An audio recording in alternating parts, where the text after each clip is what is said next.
Continuemos con nuestra serie de Corintios, el Evangelio para los santos. Hace 8 días empezamos el capítulo 8 y vimos solamente los 3 primeros versículos que nos hablaban del amor verdadero, amando verdaderamente. Y la palabra de Dios nos enseñaba que la sabiduría, el conocimiento sin amor termina siendo nada, pero que necesitamos de igual manera el amor y el conocimiento, que no podemos separar, desligar uno del otro. No podemos decir que amamos si no tenemos el conocimiento de la verdad, porque solamente a través de la verdad podemos mostrar a otros que los amamos, pero no podemos decir que solo necesitamos conocimiento. Una cosa sin la otra sería vana e inútil. Así que la palabra de Dios nos enseñaba esto. Amar es real solo cuando a través de la verdad de la palabra de Dios somos edificados en Cristo y amamos a Dios por quien Él realmente es. Y ese concepto era la base de todo lo que Pablo va a empezar a decir en este resto del capítulo y en los siguientes. Y hoy vamos a ir al capítulo 8, vamos a continuar por supuesto, y vamos a ver desde el versículo 4 hasta el versículo 8. Nueva traducción viviente, leamos la palabra de Dios y luego meditemos en esta verdad preciosa como todo en la palabra. Dice entonces la palabra de Dios, versículo 4. Entonces, ¿qué acerca de comer carne ofrecida a ídolos? Pues sabemos que un ídolo no es en verdad un Dios y que hay solo un Dios. Puede que existan esos llamados dioses tanto en el cielo como en la tierra.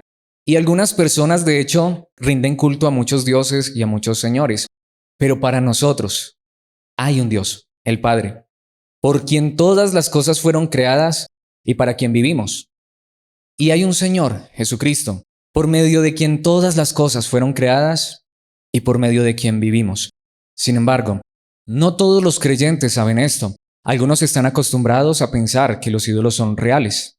Entonces, cuando comen un alimento que fue ofrecido a ídolos, lo consideran adoración a dioses verdaderos y violan su débil conciencia. Es cierto que no podemos obtener la aprobación de Dios por lo que comemos.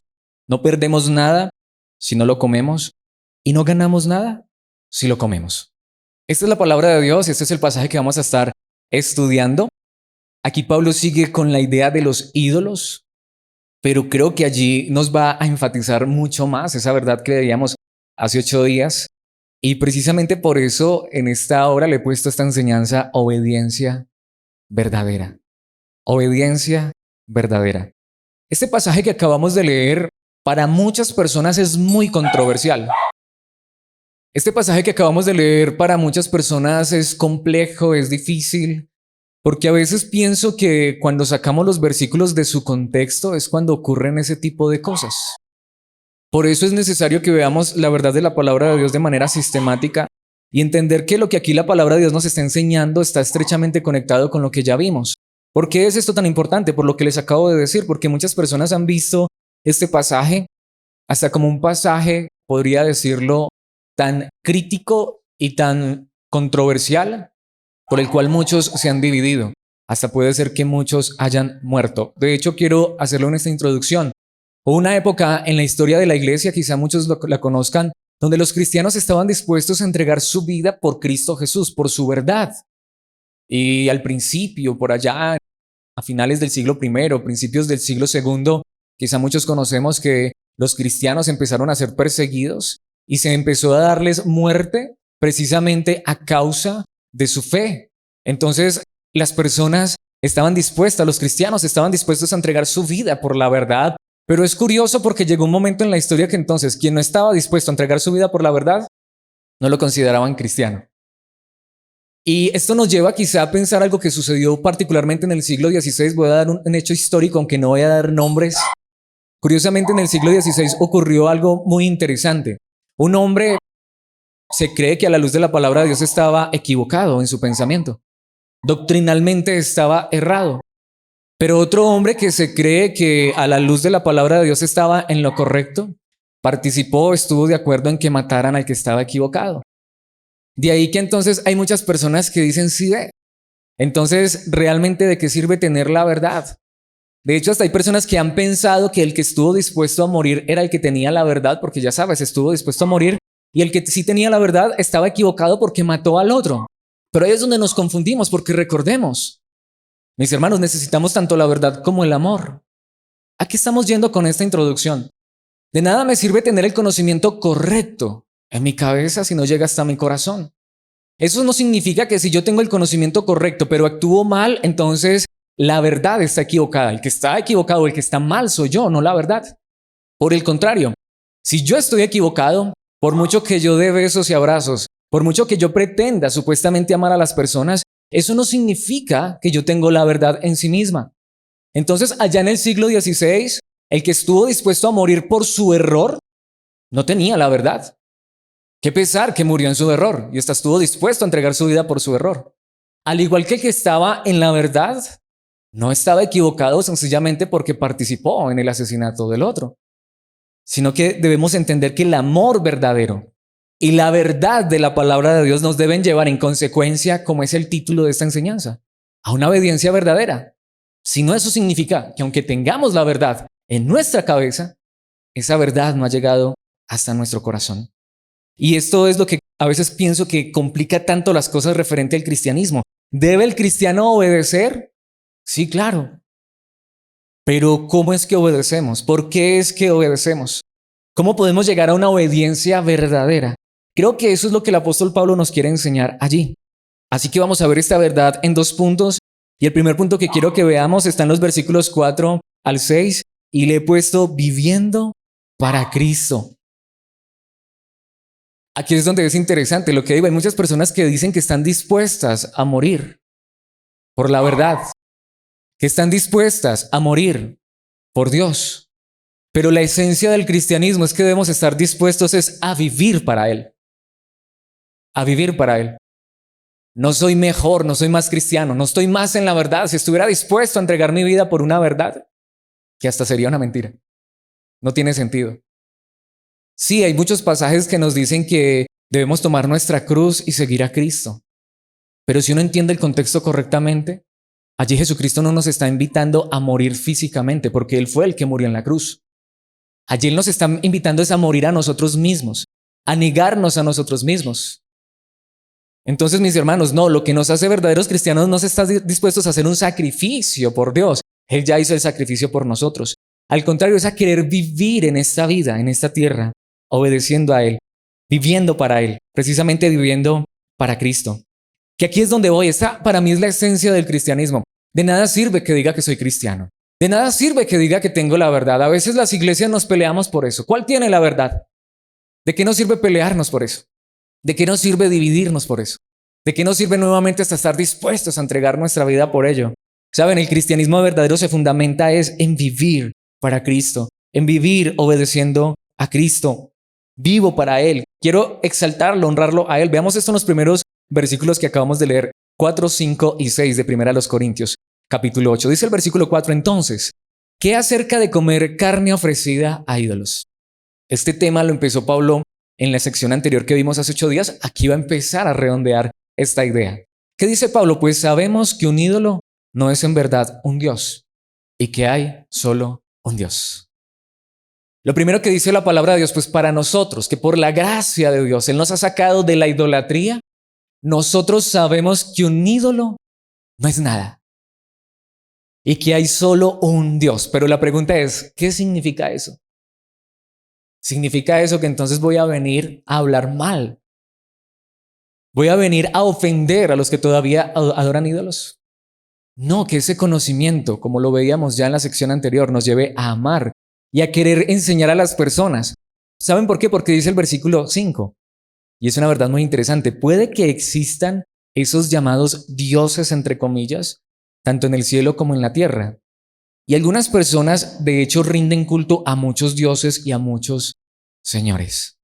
¿Qué es lo que nos está diciendo la palabra de Dios? Es muy simple. Y esto me encanta. Pablo lo que está diciendo es esto, mis hermanos.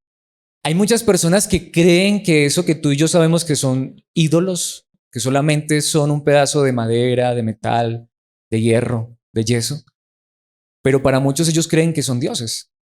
Y son muchos y la gente los adora. ¿Y qué dice Pablo? Y puede que existan esos llamados dioses. Es lo que está diciendo el texto. Pero para nosotros solo hay uno, el Padre. Solo hay un Dios. Solo hay uno que es digno de adorar. Y ahí es donde vamos. Y en contraposición, el Dios verdadero no puede ser representado por un ídolo. ¿Pero qué es que está diciendo? O sea, que si existen los dioses. ¿Qué dice el versículo 6? Pero para nosotros, aunque esos dioses existieran, y aquí en el contexto, Pablo escribe en la época, en la cultura grecorromana, donde los dioses eran miles, de manera literal. Quizá hayas escuchado sobre el Olimpo, sobre los dioses griegos, romanos, egipcios, eran cantidades, literal. Estaba, por ejemplo, Zeus, Poseidón, estaba Apolos, estaba Venus, todos esos eran dioses. Estaba Thor, hijo de Odín, eran los dioses de los griegos, de los romanos. Estaba, se me olvidó el nombre del dios del sol, Ra, en Egipto, y muchos más. Si aquí empezara a nombrarlos cada uno, nos quedaríamos aquí nombrando dioses. Pero para nosotros hay un Dios, el Padre, por quien todas las cosas fueron creadas y para quien vivimos. Y aquí este versículo es el que nos aclara esto. En el cristianismo, esto no es como muchos han dicho, es que el cristianismo tomó, haya prestado de los dioses griegos, egipcios, de los dioses babilónicos, de los dioses romanos. Al contrario, siempre la palabra de Dios ha declarado: el Dios nuestro no tiene una estatua, porque el Dios nuestro es el creador de todas las cosas. Y aunque Thor existiera, aunque Zeus existiera, aunque Poseidón existiera, hay un Dios que hasta creó a esos dioses, si es que existen. Eso es lo que está diciendo Pablo. Si los dioses de la India, si los dioses de los budistas, hay lugares donde hay miles de dioses y la gente adora a todos esos dioses. ¿Recuerdan cuando el apóstol Pablo llegó a Atenas? Eso está en el capítulo 17 de Hechos, no lo he traído allí porque es una historia larga, solo lo quiero resumir. Pablo empezó a ver la idolatría de esas personas. Había literalmente muchos altares a dioses, pero había un altar al Dios no conocido. ¿Y qué hizo Pablo? En lugar de criticar a sus dioses, ¿saben qué les dijo a esas personas? Varones atenienses, veo que son bien religiosos. Qué interesante, qué bueno. Y pasando por allí, noté que ustedes tienen un altar a un Dios no conocido. ¿Pablo los ofendió? ¿Pablo los abofeteó? ¿Con amor, con gracia? ¿Y qué era lo que hacían ellos? Ellos querían adorar a todos los dioses que existieran. Y entonces, claro, si el sol es un dios, hay que adorar al sol. La luna debe ser un dios, hay que adorar a la luna. Y hay que adorar a las estrellas. Y hay que adorar a la madre tierra. Y ellos creían que eran dioses, pero ¿y qué tal si se nos escapa un dios? Vamos a adorar al Dios que todavía no conocemos. Porque ellos querían agradar a todos los dioses. Y Pablo les dice: ojo, qué religiosos, pero ese Dios que ustedes dicen que no conocen, a ese es al que yo vengo a predicarles. Él fue el que creó todas las cosas. Por Él es por quien vivimos, nos movemos, existimos. Ese es el Dios nuestro. El Dios que nos ha creado. Para nosotros solo hay un Dios, el Padre, por quien todas las cosas fueron creadas y para quien vivimos. ¿Qué es lo que está diciendo allí la palabra de Dios? De nada me sirve que yo creo en el Dios verdadero. De nada me sirve decir que yo ya no adoro imágenes, que no adoro estatuas. Pero la pregunta no es esa. La pregunta es: ¿pero vivo para el Dios que me creó? ¿Vivo para Él? Esa es la esencia del cristianismo. No es vivir para una persona en esta tierra, no es para vivir para un grupo de personas en esta tierra. Es vivir para el Dios que creó todas las cosas, pero no solamente dice esto la palabra de Dios. Y hay un Señor, Jesucristo, por medio de quien todas las cosas fueron creadas y por medio de quien vivimos. Y aquí es donde digo que muchos se han matado, literal, por esa frase. Muchos se han matado diciendo: es que hay un Dios. Yo vengo del contexto donde dicen que hay un solo Dios. Y yo creo que hay un Dios, la Biblia lo dice. Pero, ¿saben? Desprecian y menosprecian a aquellos que dicen que Dios es Padre, Hijo y Espíritu Santo, cuando la Biblia también dice que Dios es Padre, Hijo y Espíritu Santo. Y entonces la iglesia se divide, entonces menosprecian a los que creen que Dios es Padre, Hijo y Espíritu Santo, aunque la Biblia lo dice, pero ellos se sienten mejores porque creen que Dios es uno, la Biblia también lo dice. Pero ¿de qué me sirve pelearme? Lo que digo, en siglos pasados hasta se mataban por ese tipo de controversias, si al final lo que la palabra de Dios aquí, más que enseñarnos cómo es Dios, algo que jamás vamos a llegar a entender porque somos limitados, porque somos seres humanos. Nosotros somos las criaturas, Él es el creador. Y sí, la Biblia aquí dice que hay un Dios, el Padre, pero también dice que hay un Señor Jesucristo y sí está haciendo distinción entre el Padre y el Hijo, pero esa no debe ser la discusión. Eso no es lo que Pablo está alegando aquí. ¿Qué está diciendo Pablo? Hay un Padre. ¿Qué es lo que está diciendo? Pongámonos aquí a discutir que si existe el Padre, que si existe el Hijo, que si existe el Espíritu Santo. Esa no es la discusión de Pablo. Pablo está diciendo, hay un Padre, el que nos creó, vivamos para Él. Esa es la realidad. Sí, hay un Señor Jesucristo, por medio de quien todas las cosas fueron creadas y por medio de quien vivimos. No me digas que crees que Dios es uno. Vive para este único Dios. No me digas que crees en el Padre. Vive para el Padre. No me digas que crees en el Padre, en el Hijo y en el Espíritu Santo. Vive para el Padre, el Hijo y el Espíritu Santo. Ese es el punto.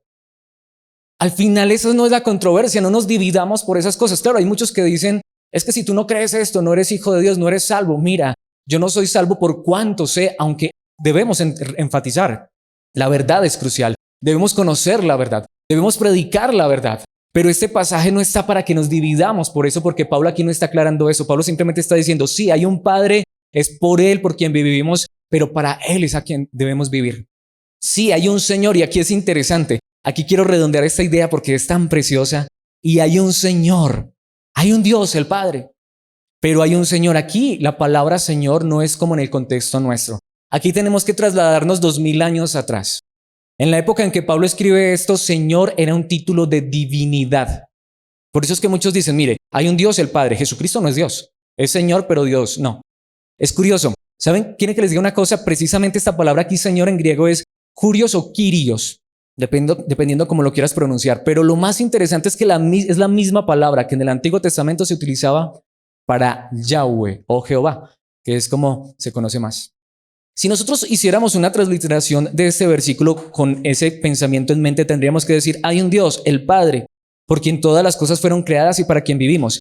Y hay un Jehová o un Yahweh, Jesús. Ese término de hecho se lo adjudicaba el mismo emperador. Aquí los quiero colocar en contexto. En la época grecorromana, el emperador se hacía llamar el Señor, porque el emperador permitía que todas las personas tuvieran muchos dioses. Puedes tener todos los dioses que quieras, pero solo un Señor, yo. Decía el emperador. En otras palabras, era un título de divinidad y Señor era el título para el Dios más grande. Eso es lo que está diciendo la palabra de Dios. Hay un Dios, un único Dios, el Padre. Todas las cosas fueron creadas por Él, pero Él las creó a través del Hijo, a través de Jesucristo. Y por eso al final lo que digo, alguien podría decir, bueno, pero es que yo no entiendo eso, me resulta difícil. Al final aceptémoslo simplemente en la palabra de Dios. Porque aquí el punto no es si entiendo perfectamente esa verdad. Porque repito, Dios es Dios, nosotros criaturas estamos limitados. Somos seres humanos creados, nunca vamos a poder entender en esencia cómo es Dios y su gloria. Pero lo que nos está diciendo el texto es, vive para tu Padre Celestial. Vive para tu Señor. ¿Quién es tu Señor? Cristo Jesús. Porque el emperador César se hacía llamar el Señor porque él tenía el poder y la autoridad sobre las personas. En esa época, si el emperador decía, maten a esa persona, la mataban, sin preguntar siquiera por qué. Es que me cayó mal, mátenlo. Y mátenlo con toda su familia. Lo mataban porque el César era Señor, es decir, se creía el Señor, se creía el dueño del universo hasta el dueño de los dioses. Pero aquí es donde viene. La pregunta es esta, ¿Jesucristo es mi Señor? ¿Jesucristo es aquel para quien quiero vivir? Ese es el punto de Pablo. Pablo aquí no está discutiendo sobre la divinidad, más bien está diciendo hay un Dios. No, nosotros no adoramos una estatua, pero la pregunta es, ¿a quién adoramos? Al Dios verdadero. ¿Cómo se ve eso? No en palabras, en acciones. Lo quiero colocar de esta manera. En la antigüedad, no diferente a la actualidad, ¿para qué sirven los dioses? ¿Para qué la gente adora a los dioses? Para lo mismo, siempre lo han hecho para lo mismo. En la antigüedad, como les decía, entre más dioses adorabas, se suponía que más los dioses te bendecían. Así que si había 50 dioses en Roma y tú querías adorar a los 50 dioses para que te fuera bien en los negocios, para que te fuera bien en la salud, para que pudieras tener prosperidad. Para eso mismo hasta el día de hoy son los dioses, son los ídolos. ¿Para qué se le prende una vela a un dios? Para que le haga el milagrito, ¿cierto? Pero así mismo es como hoy muchos están viendo a Dios. Entonces yo creo en Jesucristo, aunque no adoro una imagen, pero ¿para qué creo en Jesucristo? ¿Para qué oro a Jesucristo? Yo creo en Jesucristo para que me dé dinero, para que me dé salud, para que me haga el milagrito. Eso es lo que Pablo está diciendo aquí. Esos son los ídolos. Quizá nosotros a veces hemos convertido al Dios verdadero, al Señor, en nuestro sirviente. Y ese es el problema grande.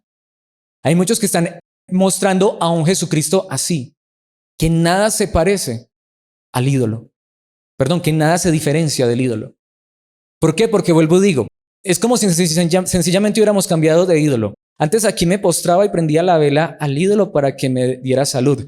Ahora ya no me postro ante una imagen ni prendo la vela. Ahora me postro ante Jesucristo para que me dé salud. ¿Sabes? Lo que Pablo está diciendo aquí es, hay un Dios el Padre que nos creó y es para Él para quien vivimos. Hay un Señor a quien debemos someternos en todo momento.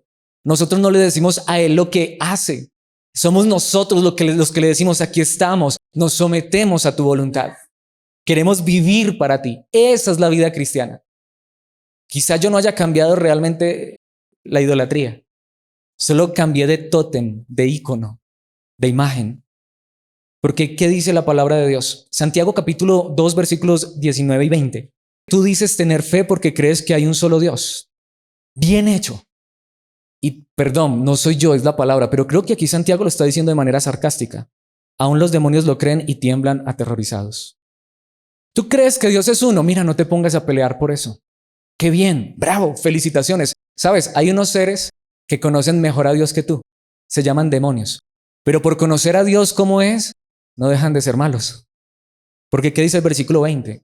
Repito, no son las palabras de Alex, es la Biblia. ¡Qué tontería! Tú dices que Dios es uno. ¡Qué tontería! ¿Acaso no te das cuenta de que la fe sin buenas acciones es inútil? ¿Qué es lo que está diciendo la palabra de Dios? ¿Tú crees que Dios es uno? Bien. Alex también cree que Dios es uno, pero eso no me sirve de nada. Sería una tontería. Sería igual que un demonio. Cuando digo que creo en Dios, pero mi fe, la fe que digo tener, está muerta. No se muestra. ¿Saben cómo se muestra la fe verdadera? Con acciones. Y aquí es donde nuevamente repetimos el Evangelio. No somos salvos por obras. No somos salvos por lo que hacemos. Pero cuando Dios nos salva, Él nos lleva a vivir en obediencia. Esa es la diferencia. Y eso es lo que la palabra de Dios está diciendo. ¿Me estás diciendo que tú conoces al Dios verdadero? Pues vive de esa manera. ¿Me estás diciendo que tú tienes la verdad? Mira, no me lo digas. Vívela. Vívela. Vive la verdad. Vuelvo al mismo punto. ¿Cuántas personas dicen, no, sabes, yo creo en Dios, yo tengo mi Dios, yo tengo mi relación con Dios, yo oro a Dios? ¿Para qué? ¿Cuál es el Dios al que yo oro? Este es el punto, mis hermanos. El Dios al que debemos orar, el Dios al que debemos clamar, el Dios para el que debemos vivir, es un Dios que no se parece en nada a los ídolos, no solamente de manera física, sino en lo más importante, en lo que hacen. Los ídolos no crearon el mundo porque los ídolos son creados. No necesita el ídolo ser creado por un artesano. Por eso es un ídolo. Pero no solamente esto, lo que digo. ¿Qué es lo que yo le pido al Dios verdadero? Un verdadero cristiano, el más grande deseo de su corazón, su mayor petición, aquello por lo cual él se entrega a la oración. Y puedes ver, te invito, mira cada una de las cartas del apóstol Pablo y mira cada una de las veces en las que él oró. ¿Por qué oraba Pablo? ¿Por prosperidad? ¿Por sanidad? ¿Saben por qué oraba el apóstol Pablo? Para que hagas a esos cristianos más amorosos conforme a la imagen de Cristo. Para que cuando yo hable me des palabras de tal manera que las personas puedan escuchar el mensaje de la palabra de Dios. Dame vida para que yo pueda seguir predicando tu palabra y muchos lleguen al conocimiento de la verdad. Señor, yo quiero parecerme más a ti, he desechado todo lo demás y yo pido a Dios que nos conformes a tu imagen. Esas eran las oraciones del apóstol Pablo. ¿Se parecen a nuestras oraciones, a lo que nos han enseñado? ¿Sabes? Mi más grande necesidad es decirle, Dios, Padre, amado, eterno que estás en el cielo, soy tu hijo, pero confórmame a tu verdad. Quiero vivir para tu verdad, Cristo Jesús. Hoy no vengo a pedirte, hoy no vengo a declarar, no vengo a decretar, no vengo a reclamar. Vengo a decirte, moldéame a tu imagen, dame tu espíritu para que yo en esta vida pueda vivir conforme a tu verdad. Pero ¿se parecen a nuestras oraciones? ¿Tú dices que crees que Dios es uno? Es que nosotros creemos en un solo Dios, el único Dios. Bueno, pues, ¿sabes? ¿Acaso no te das cuenta de que la fe sin buenas acciones es inútil? Mi fe, lo que yo digo creer, debe expresarse en lo que vivo. ¿Por qué? porque aquí es donde voy. El ídolo, tú vas al ídolo y le prendes la vela y le pides, San Antonio, dame novio, porque estoy soltera, ¿cierto? Sí, es verdad. Tú vas y prendes la vela al ídolo, hazme el milagrito, que encuentre trabajo, ¿sí? Pero tú puedes pedirle a un ídolo que te transforme y te cambie. Tú puedes decirle al ídolo, yo quiero ser como tú, hazme a tu imagen. Eso es lo que no puede hacer el ídolo. Pero al Dios verdadero sí le podemos pedir eso. Y Él sí es capaz de hacerlo. Y eso es lo que Pablo está diciendo aquí. Lo que Pablo está diciendo es, mira, que no te importe ya comer carne ofrecida a los ídolos o no, lo que decían estos días. Si, a mí me pasa, si hicieron la primera comunión y me van a invitar y me van a dar torta, yo me como la torta y me como el arroz con pollo. Eso no es lo que importa. Ahorita aprovecho para decirlo, me voy a meter en camisa de 11 varas porque sé que algunas personas, algunos hermanos quizás están en contra de esto. Pero mi hermano, si vas a hacer natilla ahorita en diciembre, a mí me encanta. Y yo sí me la como. Es que eso fue sacrificado a los ídolos. No, mis hermanos, no me importa porque para mí un ídolo no es nada. No es nada. Y yo me puedo comer. Lo vamos a ver en un instante precisamente. Pero la pregunta es, ¿cómo me doy cuenta si realmente soy cristiano? Porque cuando me traen la natilla en diciembre, la voto que porque eso viene del paganismo o porque yo vivo en obediencia. Esa es la realidad. Que es que hicieron la primera comunión o que me invitaron al matrimonio. Invíteme al matrimonio del primo, del familiar, del vecino. Yo voy a la ceremonia también. A mí no me interesa porque allá dan comida. No, mentiras. ¿Qué dirán? Alex está muriendo de hambre. Qué pecado. No. Estoy colocando un ejemplo. Mis hermanos, eso no es nada. Al contrario, ¿sabes cómo demuestro que he creído en el Dios verdadero? Porque Él ha transformado y cambiado mi vida y quiero vivir para su gloria. Ese es el verdadero evangelio. Precisamente Mateo 7, 21 al 23. No todo el que me llama Señor, Señor. No todo el que me llama Jehová, Jehová podría ser una traducción. No todo el que me dice tú eres mi Dios entrará en el reino del cielo. Solo entrarán aquellos que verdaderamente hacen la voluntad de mi Padre que está en el cielo. Y aquí viene este versículo. El día del juicio, muchos me dirán, Señor, Señor, profetizamos en tu nombre. Es que yo profetizo en el nombre de Jesús. Y es que lo que profetiza esa persona se cumple. ¿Y qué? Porque ¿qué dice la palabra de Dios? Expulsamos demonios en tu nombre e hicimos muchos milagros en tu nombre. Ahí es donde vamos. Igual que el ídolo. A mí no me sorprende que el ídolo haga milagros. A mí no me sorprende eso. La Biblia dice que llegará el momento en que aún el mismo diablo hará descender fuego del cielo. El mismo Señor Jesucristo dijo, tengan cuidado porque vendrán falsos maestros que harán milagros y engañarán de ser posible a los escogidos. La mejor manera, entre comillas, la mejor manera de engañar a las personas, milagros. ¿Ustedes se imaginan que yo aquí empiece a expulsar fuera demonios y ustedes vean que los demonios salgan? Que yo aquí empiece a declarar, hermano fulano de tal, esta semana usted se va a ganar la lotería y se la gane. Que yo empiece a decir, va a pasar esto y acontezca. Que yo empiece a decir, mis hermanos, la palabra de Dios dice esto, por lo tanto esto va a ocurrir pasado mañana. Y que empiecen a ocurrir señales y milagros. ¿Qué van a pensar ustedes? Sea Alex como tiene de poder, de unción. Esa es la iglesia verdadera. ¿Saben qué dice el Señor Jesucristo? Pero yo les responderé, nunca los conocí. Aléjense de mí ustedes que violan las leyes de Dios. Es que aquí no hacen milagros. Es que aquí oran por los enfermos y en lugar de sanarse se mueren. Mis hermanos, eso no es nada. Lo que digo, ¿qué dice la palabra de Dios? ¿Qué dijo el mismo Señor Jesucristo? Es vivir en obediencia. ¿Para qué lo voy a llamar Señor? No para que me haga el milagro, porque me pueden hacer el milagro en el nombre de Jesús. No, yo me voy para esta iglesia. No, yo me voy para este lugar. No, yo voy donde fulano de tal, porque ya sí me hacen el milagro. Adelante. Pero venimos a Cristo es para que Él sea mi Señor. ¿De qué me sirve decir, Señor, haz el milagro? Declaramos en el nombre del Señor Jesús que se va a suceder el milagro. Eso no es lo que Él quiere que declaremos. Declarémoslo, Señor de mi vida. Sé mi Señor. Al contrario, si lo que necesito es esa enfermedad, porque eso es lo que me ayuda a depender de ti, Señor, me someto a tu voluntad. El apóstol Pablo en un momento se oró así. Tenía un aguijón, literalmente un mensajero de Satanás. Y oró 3 veces. ¿Qué le respondió el Señor? Bástate mi gracia. Mi gracia es todo lo que necesitas, porque mi poder, dijo Jesús a Pablo, se perfecciona en la debilidad. Señor, dame riquezas, dame dinero. Él dijo, no puedes servir a dos señores. O sirves a las riquezas o me sirves a mí. Entonces, Señor, que se haga tu voluntad. Al final no soy pobre, soy rico porque te tengo a ti, mi Cristo. Esa es la realidad. Porque al final de nada me sirve orar por los enfermos y sanarlos. De nada me sirve profetizar y que lo que profetizo se cumpla. De nada me sirve echar fuera a los demonios si de verdad Cristo no es mi Señor. Él es tu Señor. Por eso es que Él se diferencia radicalmente y por todo de los ídolos. Primera a los Tesalonicenses 1:9.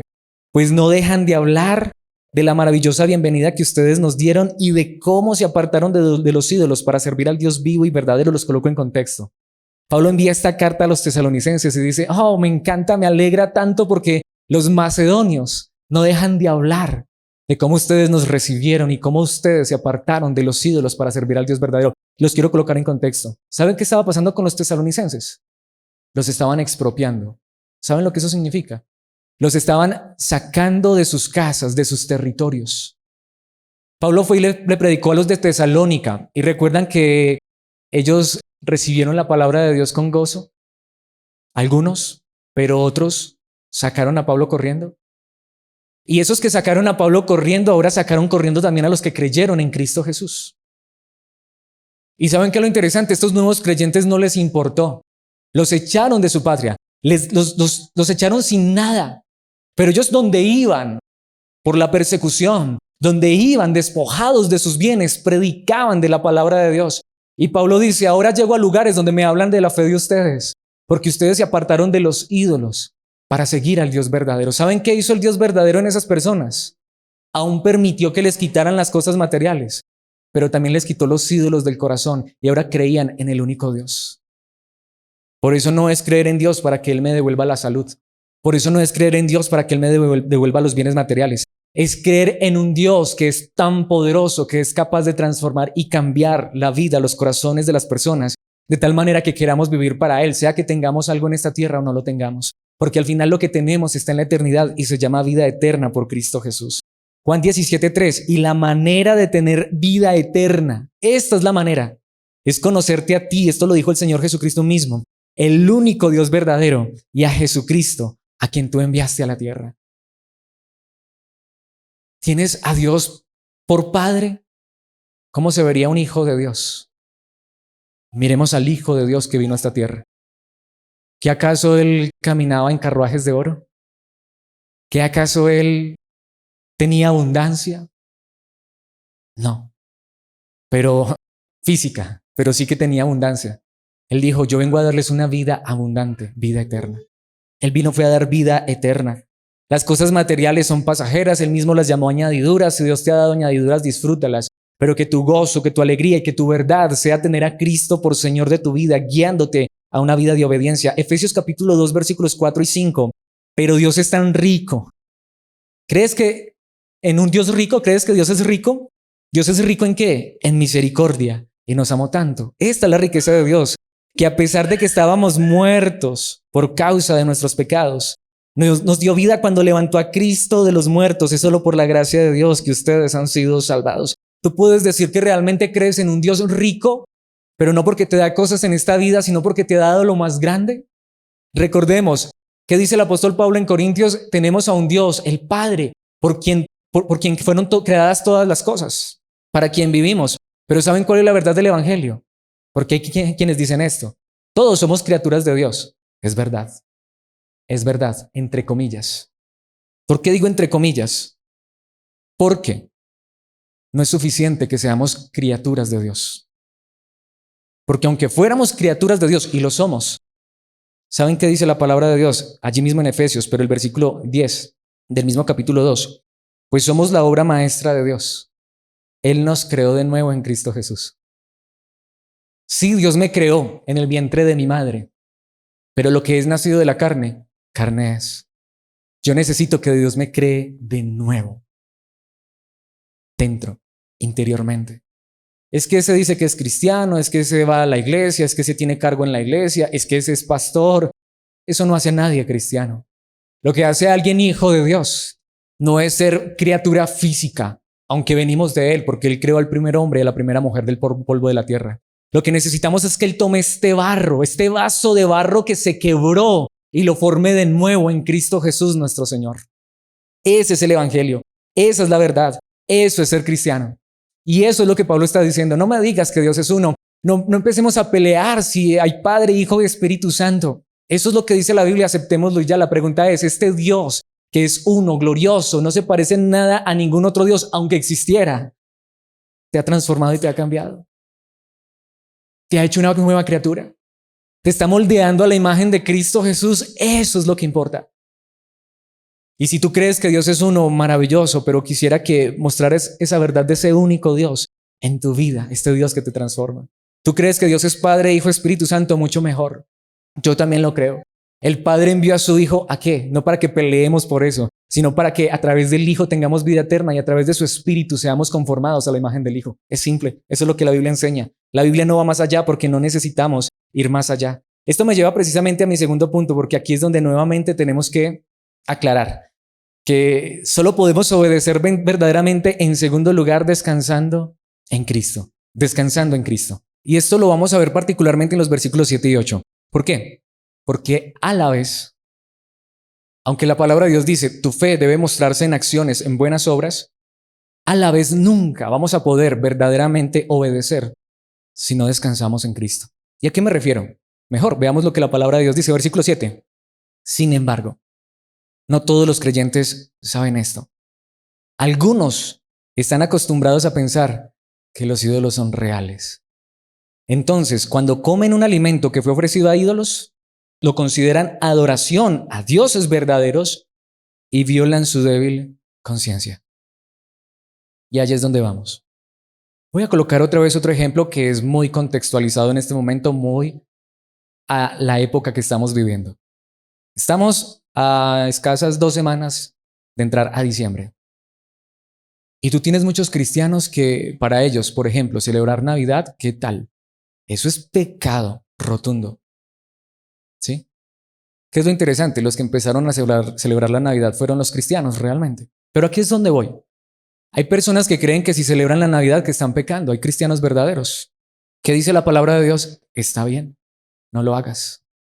Pero hay otros cristianos que entienden que en la Navidad pueden hasta honrar a Cristo, celebrar a Cristo. Lo que digo, si a mí me traen natilla, yo digo gracias Señor por esta natilla y me la como, porque estoy dando gracias a Él, porque sé que a la final la natilla la hicieron fueron otras personas y es comida, es alimento y sencillamente disfruto. Digamos que no me complico con eso. Si un hermano quiere celebrar la Navidad, la Biblia no dice que la Navidad es pecado. Entonces, mi hermano, si tú te sientes mal porque no quieres celebrar la Navidad, está bien, no lo hagas. Porque tú no lo estás haciendo para honrar al Señor, a tu Señor. Tu conciencia te dice que eso no es correcto, no lo hagas. Pero a la vez no critiquemos al hermano que de pronto siente que a la vez, quizás celebrando la Navidad puede honrar al Señor. Porque ¿qué dice la palabra de Dios? Hay algunos que están acostumbrados a pensar que los ídolos son reales.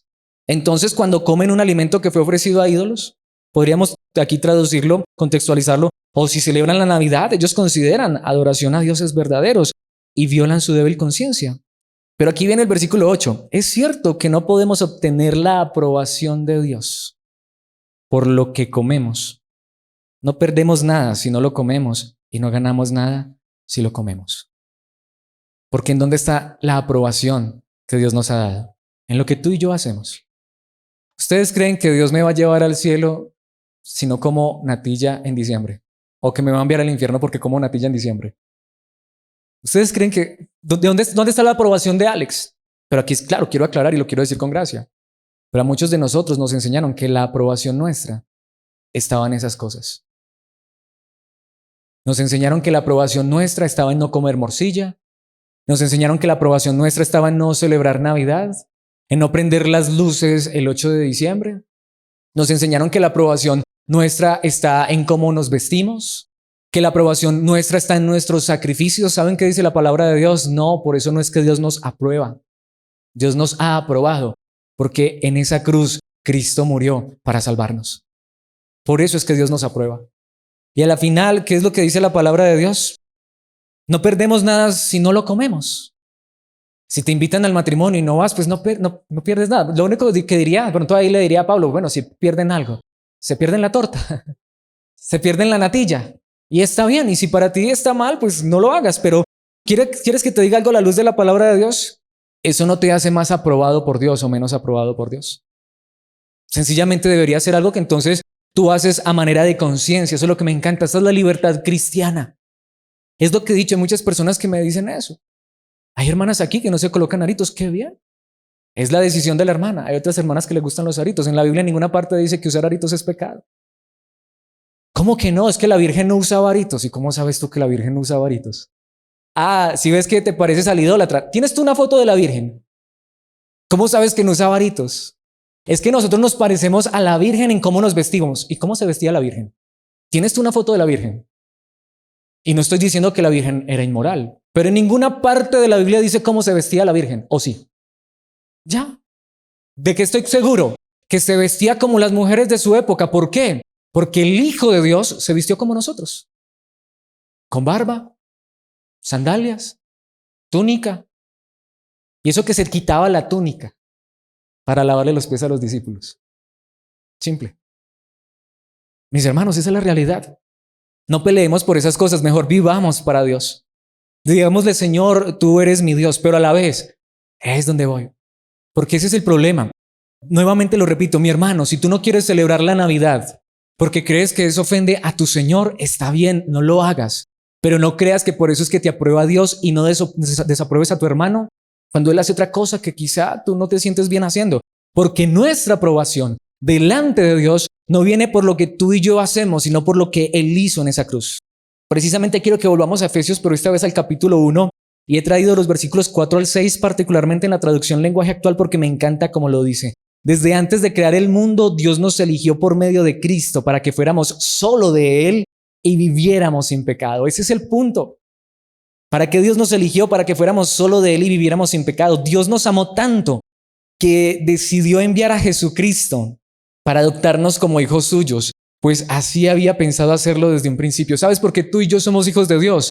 No porque somos creación de Dios, sino porque Dios envió a su Hijo desde la eternidad para adoptarnos como sus hijos, porque necesitamos ser transformados y cambiados. No necesitamos religión, necesitamos a Cristo en nuestras vidas. Precisamente dice el versículo 6, Dios hizo todo eso para que lo alabemos por su grande y maravilloso amor. Gracias a su amor, nos dio la salvación por medio de su amado Hijo.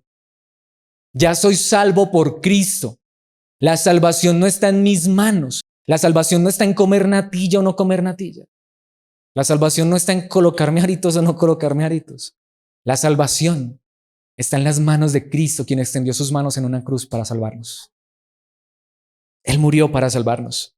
Ese es el amor de Dios. Nos dio la salvación por medio de Cristo, pero a la vez Él nos adoptó como sus hijos para llevarnos a la obediencia. Por eso es descansando en Cristo. El mismo Señor Jesús que estuvo dispuesto a extender sus brazos en una cruz para salvarte, es el mismo que ahora te toma en sus brazos para perfeccionarte. Entrégale tu vida a Cristo. Precisamente, ¿saben qué dice Hebreos capítulo 5, versículos 15 y 16? Y con estos versículos quiero terminar. Nuestro sumo sacerdote comprende nuestras debilidades. Sabes, los hombres a veces somos insensibles, incomprensibles. Vemos que una persona falló y ya estamos criticando, pero hay uno que es nuestro sumo sacerdote. Lo que eso significa es que es perfecto, santo, sin mancha. Sin embargo, Él comprende nuestras debilidades. ¿Quién es ese sumo sacerdote? Jesucristo, porque enfrentó todas y cada una de las pruebas que enfrentamos nosotros. Sin embargo, Él nunca pecó. Hay uno que siendo el Hijo de Dios, vino desde el mismo cielo a vivir en esta tierra como uno de nosotros. Él, más que nadie, sabe lo que tú sientes. Él más que nadie conoce, y aquí es donde vamos, muchos dicen tu dolor, tu aflicción, por supuesto. Pero aquí este versículo está hablando de algo más fuerte aún. Él conoce nuestra debilidad como seres humanos. Él más que nadie sabe que luchamos contra el pecado, porque no vamos a ser salvos porque nosotros luchemos contra el pecado. Vamos a ser salvos porque Él fue el único que luchó contra el pecado y nunca pecó y venció en la cruz al que tenía el imperio de la muerte, al que nos tenía bajo el poder del pecado, al mismo diablo. Y Él sabe lo difícil que es vivir en esta tierra en un cuerpo humano porque Él lo tuvo, por eso Él comprende nuestras debilidades.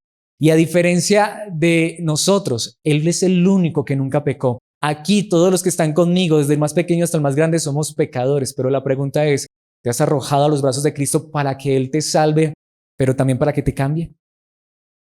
Por eso es descansando en el Hijo, descansando en Cristo.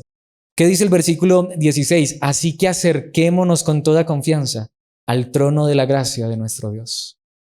Aun cuando hayamos fallado, aun cuando esta semana hubiéramos pecado, y sé que lo hicimos porque fallamos de tantas maneras, podemos acercarnos al trono de la gracia. ¿Saben lo que eso significa? Podemos venir delante de Dios y llamarlo Padre.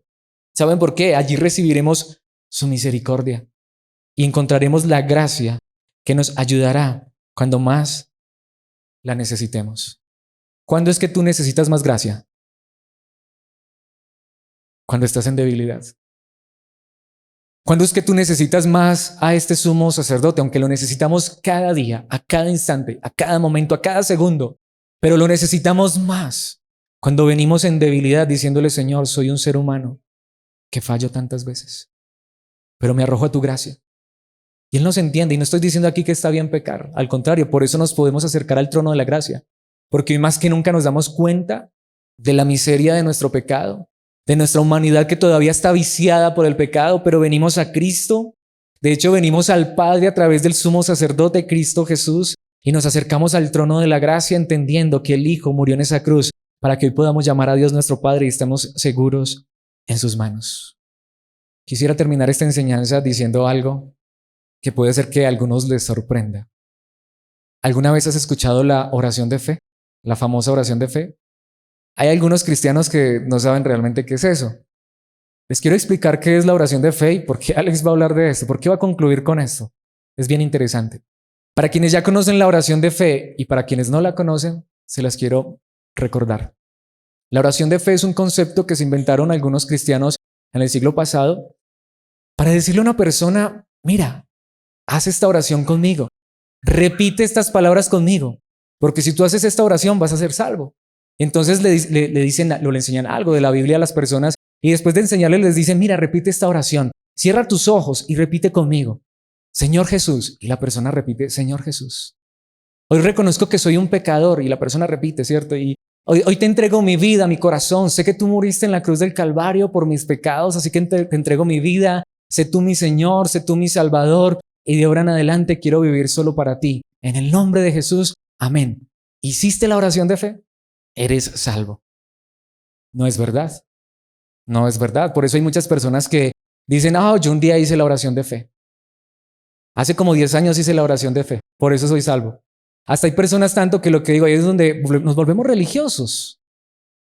Hemos cambiado, no recuerdo cómo es que se llama, pero sé lo que hacen. Hemos cambiado cuando una persona se está muriendo, que llaman a un líder religioso para que rece por él. La extrema unción. Hemos cambiado la extrema unción por la oración de fe. Ahora se está muriendo un familiar y lo ponemos a hacer la oración de fe. No, la oración de fe no salva a nadie. ¿Pero por qué estoy terminando de esta manera? Pero yo creo en la oración de fe. Yo creo que esa oración de fe, que quizá algunos de nosotros hicimos hace muchos años, deberíamos hacerla todos los días. Porque todos los días necesitamos reconocer que Él es nuestro Señor. Porque todos los días yo necesito venir a decirle a Él que soy un pecador, que necesito su gracia. Porque todos los días yo debo venir a Él tal como vine el primer día. Porque aunque llevara 50 años hoy de ser cristiano, solo soy salvo por su bendita gracia y su misericordia. La oración de fe nos salva. Cristo Jesús es el que salva. Y no estoy diciendo que quizá ese momento en el que una persona hizo la oración de fe no lo hizo con el corazón y fue salva. Pero esa realidad, esa verdad que oramos ese día, si es que la hicimos, deberíamos hacerla todos los días. Y sí, en esta hora quiero invitarlos a que hagamos la oración de fe, pero quiero invitarlos a que la hagamos todos los días. Digámosle: Padre nuestro que estás en los cielos, gracias por tu palabra. Gracias. Hoy por medio de tu palabra nos recuerdas que tú enviaste a tu Hijo a esta tierra a morir por estos pecadores. Padre, venimos como el primer día que te conocimos, débiles, humanos, porque aunque lleváramos muchos años de conocerte, hoy reconocemos que quizá te hemos fallado tanto, no quizá, de verdad te hemos fallado. Hoy venimos como el primer día, Señor, pecadores necesitados de tu gracia. Hoy queremos reconocerte nuevamente, Cristo Jesús, y pedirte: sé nuestro Señor. Así como aquel día que te reconocimos como Señor para que nos salvaras, hoy decimos: perdónanos porque quizá Nos olvidamos de que tú eres Señor y a veces nosotros nos hemos convertido en los amos. Pero hoy te pedimos perdón si hemos sido orgullosos o arrogantes. Al contrario, hoy venimos a pedirte, haz de nosotros lo que tú quieras. Quita de nuestras vidas lo que quieras quitar. Por favor, coloca en nuestras vidas lo que sea necesario colocar para que seamos conformados a tu imagen. Hoy venimos como pecadores diciéndote perdónanos, pero a la vez, nuevamente hoy, y permítenos que esto sea una realidad todos los días hasta la eternidad, que podamos decirte descansamos en tu obra concluida. Descansamos en tu obra en la cruz donde tú extendiste tus brazos para salvarnos. Padre, gracias por adoptarnos como tus hijos a través de la obra de Cristo. Por favor, confórmanos cada día más a la imagen de Cristo, pero todos los días llévanos a descansar que nuestra confianza, nuestra seguridad, que nuestra salvación está en las manos de tu amado Hijo Jesucristo, nuestro Señor, nuestro Salvador. En esta hora, Padre, te pedimos que tú nos transformes y nos cambies. En esta hora, Cristo, te pedimos, sé tú nuestro Señor. Haz con nosotros como tú quieras, porque tú eres un amo bueno. Tú eres un Dios lleno de amor y de misericordia. Espíritu Santo, te pedimos, transfórmanos, cámbianos. Confórmanos a la verdad de Cristo Jesús, pero no para nuestro orgullo, sino para tu gloria. Todo esto te pedimos a ti, el único Dios verdadero, en quien creemos. Amén y amén. ¿Has hecho la oración de fe? Hazla todos los días. Y dile a Cristo que te siga transformando y cambiando.